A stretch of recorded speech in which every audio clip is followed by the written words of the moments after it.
convulsionada, sobre todo cuando pasan tantas cosas. Como siempre, la columna de la querida Clara Rasu, que ya está del otro lado. Buen día, Clara, ¿cómo estás?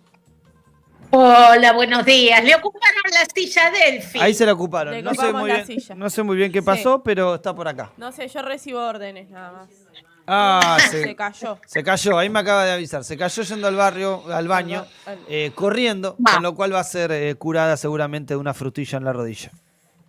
Ah, bueno, Nada, esperemos que no sea que no nada. se, nada que no, con un poquito de cuidado tenga recuperación. La gran pregunta es si nuestra economía tiene recuperación. Complicado. Siempre existe recuperación. Bien. No con esta política económica, Bueno, obviamente. Entonces, Pero recuperación existe. Si se salió de tantas crisis, uno mirando hacia atrás y ve si salimos de, bueno, no del todo, de la política económica de Martínez de Hoz, de Menem, de Macri. ¿Por qué no salir con la política económica de Milei, que es exactamente igual, que tiene puntos de coincidencia, pero que profundiza más en sus niveles de crueldad y profundiza más en sectores que antes eran aliados y ahora no son tan aliados? Claro. Y me refiero al sector financiero, porque era uno, digamos, de los sectores que se observaba crecimiento en el indicador de actividad económica, y a partir de esta política monetaria con altas tasas de interés y un aumento del encaje bancario y esta restricción de los bancos, empezó a perjudicarlos. Así que yo tengo la sensación de soltada de mano. vos decís que es el famoso le picaron el boleto. Le picaron el boleto porque mientras las alimenticias, los sectores financieros tenían altas tasas de rentabilidad, estaba todo bien. Cuando la rentabilidad baja, se empiezan a notar los defectos, ¿vio? Exactamente. Vemos que hay una situación compleja. Bueno, hemos charlado incluso las semanas anteriores alrededor de la renovación que tenía por delante el gobierno en relación a estos encajes que bien detallábamos, a la cantidad de renovación de deuda, para decirlo lisa y llanamente, porque no es ni más ni menos que eso, renovación de deuda. Pero hay una pregunta que todos nos hacemos, que es: cuando esos muchachas, malotes y malotas, de los malos, que tienen bonos de la Argentina, tienen poder y que además tienen mucho poder, cuando quieran irse de este país, ¿de dónde le va a pagar Milei? Yo me imagino que con los sobres del 3% de Karina tampoco alcanza. No alcanza. Bien. No alcanza. Bueno, le va a pagar con lo que hay. O sea, y con lo que no hay, o defaulteás o te endeudás. Y la gran pregunta es si le queda a alguien más por endeudarse, porque defaultear es algo que sería complejo verlo de esta administración, que habla de una regla económica en la que eso parece que no existe dentro de su horizonte. Pero la gran pregunta es ¿con qué? O devaluás. Y ahí que se caiga toda la bandera. Y ahí se cayeron todas las banderas al mismo tiempo. O sea, hay dos caminos: recesión o devaluación. Es más o menos, te propongo fusilamiento Worka. Claro, ¿no? Más o menos. Morir ahogado o morir colgado. O morir colgado. ¿Por qué? Porque tenés una profunda recesión en la actividad económica que ya toca el sector financiero, que viene cerrando sucursales, viene despidiendo personal en el sector bancario, eso es notable. Y ahí tenés una pérdida de empleo, cada vez más recesión y cada vez menos ingreso de la población, cada vez se profundiza más la caída de las ventas. Y por otro lado, si devaluás, o sea, el otro día en el Destape, Arely Halat decía, ningún gobierno que decretó baja de salarios ganó una elección intermedia. Vamos a ver qué sucede, porque hay una baja real de los salarios y de las jubilaciones. Y por el otro lado, si hay una devaluación o si simplemente elevan el techo de la banda o se deshacen de las bandas, y me estoy refiriendo a las bandas cambiarias, Sí. no a la de ambos partidos, si se deshacen de las bandas, va a haber una depreciación, un aumento de tipo de cambio y lo vas a tener trasladado a la inflación, que es hasta ahora el único motivo que los impulsa a mantener pisado el tipo de cambio y los salarios y las jubilaciones, o sea, mantener una caída de la actividad económica. La verdad que es insólito eso y esa salida insólita, porque es como que ese círculo rojo de poder empieza a desconfiar, dice que es impredecible.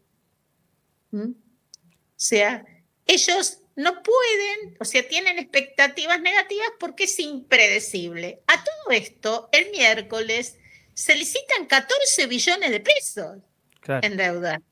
O sea, Billones, para si alguno no escuchó. billones con B larga. Claro, miles de millones estamos hablando. Exactamente. Entonces, yo siempre recuerdo una frase de un compañero de YPF que decía, siempre se puede estar peor. Pero es hasta qué punto, porque estamos en un periodo preelectoral y a esto los adornás con el estallido de la corrupción a partir de la promoción de los audios, que ya además eran viejos, o sea, ya se sabía y está ya ahora, lo cual dice, si esto se sabía, ¿por qué está ya ahora? Bueno, es predecible. Eso es más propio del tiempo político, si se quiere, que eligen algunos actores del poder, sobre todo obviamente del poder concentrado en la Argentina, un poder que tiene una relación con el poder judicial, una relación con el poder económico y obviamente terminales políticas. Y lo otro sí es parte del tiempo económico que obviamente está sobredeterminado por el tiempo político, pero algo, ¿sabés que me llamaba la atención también, Clara? Porque vos recién decías, bueno, estamos en recesión. El propio Caputo no lo dijo estos días en su cuenta, en una publicación en la red social X, en una discusión con Fernando Marul, entiendo, en la cual un poco hablaban de esta situación, hablaban incluso, bueno, de esta discusión alrededor de las tasas.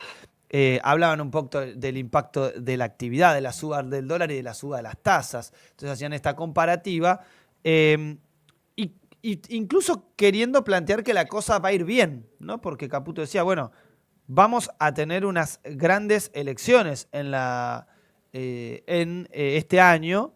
Dice, en el caso al cual nosotros creemos que esta suba de tasas va a ser transitoria, porque las elecciones serán muy favorables para la libertad avanza. Por lo tanto, el alto riesgo político que hoy asigna el mercado, dados los últimos intentos de romper con el equilibrio fiscal por parte del Congreso, y aclara un poco, ¿no? Metiendo también nuevamente el terreno del barro de la política.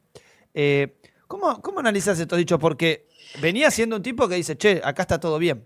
Sigamos, y no me acuerdo cómo era la sigla que ellos usaban, pero era todo marcha acorde al plan, ¿no? Sí. Yo me pregunto, seguimos hablando de equilibrio fiscal cuando además esta suba temporal de tasas te va a afectar los pagos que tenés que hacer de intereses.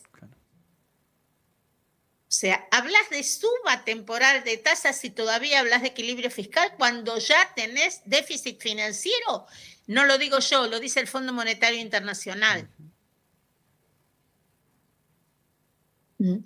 Entonces, me parece que es como que el señor que habla de tasas endógenas y nada, o sea, es una manera de tirar fruta, como dicen los chicos ahora, increíble, Cuando tenés tasas de alrededor del 70%, encajes en el 50%, bonos remunerados para que los bancos te dejen el encaje que supera el 80%, tasas de tarjetas que ya sobrepasan el 100%, o sea, porque es libre, familias endeudadas, alta morosidad del sector financiero. Eso se traslada al sector real de la economía, gane quien gane. O sea, no es una cuestión de confiamos y te vamos a dar más plata. No confiamos en vos y no te vamos a dar un peso. Claro. Porque la gran pregunta sería esta. Ponele que gane en la elección. ¿Quién le va a prestar plata? Chico, siempre lo dije, cuando a mí me proponen que en un día me van a devolver el 100%, digo yo, este va a salir de caño. Pero para hacer un botín grande. Jamás, o sea, jamás acepten ese tipo de tasas o jamás guarden dinero cuando les ofrecen ese tipo de tasas porque no las pagan. Claro. Pero además, el sector financiero viene diciendo, ojo, nosotros tenemos un alto nivel de morosidad porque con estas tasas no nos pagan, no recibimos dinero. El Banco Central nos impone encajes altísimos. Cada vez es menor el dinero que tenemos para transaccionar. Los bancos ganan con las transacciones, no cuando la gente guarda plata. Claro. Entonces, esto se va a complicar. Y estás emitiendo bonos en pesos cuyas tasas de interés son muy altas, y si ninguno renueva, porque si ninguno renueva, nuevamente se va al dólar, otra depreciación y a precios. Es un dilema importante y un laberinto muy difícil de salir con esta lógica. O sea, la economía es política, no hay manera. Antes de las elecciones siempre hay este tipo de movimientos. Pero cuando son las elecciones y sobre todo las intermedias, todos los gobiernos tratan de estar en un ciclo expansivo de la economía. Ponen guita, platita, ¿se acuerdan? Pero platita a los que gastan.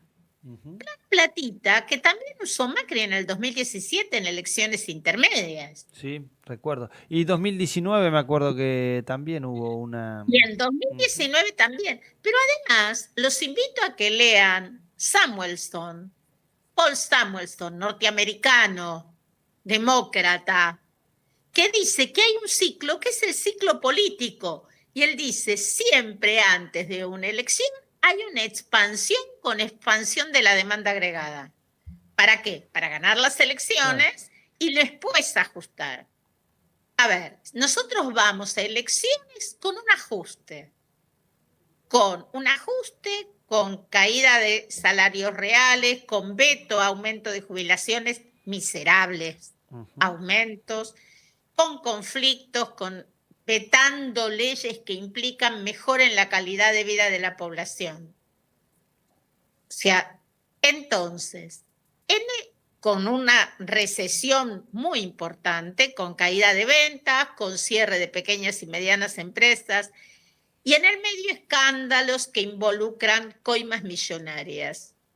Entonces, ¿pueden obtener votos? Sí, pueden obtener votos de quienes aún confían en esta política económica y siguen la tesis del gobierno que solo es un problema fiscal. Bueno, todo puede suceder en Narnia. Y en medio, la Baña les mete una baza diciendo no vamos a cambiar el índice porque hay elecciones, vamos a esperar después de las elecciones. Diciéndote desde ya que el cambio de base del índice, que es lo que tienen que hacer, va a generar un aumento de la tasa de inflación que desde noviembre de 2023 hasta ahora fue del 284%. 284. Desde noviembre de 2023.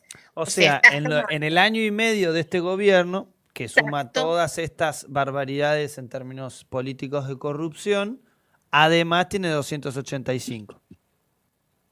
De su principal Son- bandera. Es Insistimos, su ¿no? principal bandera. O sea, su Con principal una bandera era que no eran la casta, que venían a combatir la inflación y tienen 285 de inflación y la hermana maneja sobres. Oh, bueno, y 216% de devaluación acumulada. Pero todo marcha acorde al plan. Bueno, a mí me encantaría saber de qué plan. Es o del que, plan está de claro, quién. es que está claro que si uno cabecea la pared, le va a salir sangre de la frente. Esto es una cosa concreta. Así que si el plan es este, claramente el plan es que explote. Veremos seguramente el escenario electoral. ¿Sabés que me hacías acordar recién cuando hablábamos del tiempo electoral y demás? Recuerdo de la devaluación macrista el 11 de agosto. 11 o 12, un día después de las elecciones, que Macri se levantó muy enojado, diciéndonos que él, si se enojaba, se podía poner muy violento y devaluó 40%. Claro. O sea, bueno, hay que tener en cuenta todas las variables y además entender, o sea, primero, ya está perdiendo la última bandera, que es la estabilidad de precios. Uh-huh. Entonces, no solo de estabilidad de precios vive el hombre. O sea, la estabilidad macro es algo más que la estabilidad de precios y es algo más que el sector financiero, dedicada a hacer timba, porque te está afectando la economía real. Y que te afecte la economía real te da cada vez mayores indicadores de desempleo, que no son abiertos, porque cada vez hay más empleo informal y monotributista. Es muy complejo. Es muy complejo y sobre todo pensar en qué queda del castillo, de este castillito llamado Nuestra Patria Bicontinental y Bioceánica, sobre todo para saber desde dónde se arranca la reconstrucción que seguramente necesitará la Argentina luego de que esta calamitosa, terrible y sobre todo cruel experiencia, esperemos, se agote lo más temprano. Se agote más temprano que tarde, pero además, yo siempre digo, a pesar de todo esto, arrancamos después de la dictadura, arrancamos después de la convertibilidad extendida de la Rúa, arrancamos, o sea, arrancamos después del 2001. ¿Y cómo arrancamos? Siempre podemos arrancar.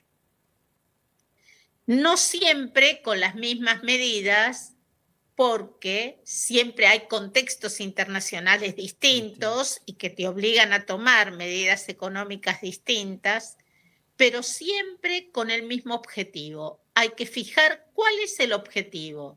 El objetivo es mejorar la calidad de vida de la población, mercado interno, claramente. Fundamental. Bueno, por ese lado tenemos que ir. Querida Clara, con este cierre esperanzador, sobre todo, para saber de que vamos a salir de esta, como hemos salido de tantas otras, y esperemos que para no solamente no repetir viejos errores, sino además para construir ese sueño de la patria justa, libre y soberana, sobre todo. Siempre se puede salir, de los laberintos se sale por arriba, y como hay un tango que dice: yo nunca me fui, siempre estoy volviendo. Siempre estoy volviendo. Para los que le tienen miedo a los fantasmas, que sepan que siempre vuelven. Te mando un fuerte abrazo, te abrazamos fuerte, querida Clara, como siempre, así bien de redundante, clarísimo. Y sabe toda la oyentada que pueden ir a Trinchera TV a revivir esta y todas las columnas de Clara para que sepan que les dijimos premonitoriamente lo que va a pasar y que sobre todo deberá ser por las malas. Muchas gracias, Clara. Fuerte abrazo, Clara. Pasaba la queridísima Clara Rasu con este análisis que lleva como título La libertad avanza, sí, pero hacia el precipicio. Cosa que venimos hablando hace mucho tiempo. 10:34 de la mañana, querida Malemanes. Sí. Esperemos que ya esté curada nuestra querida Delfina Benese de un raspón y ya está. Ya fue higienizada.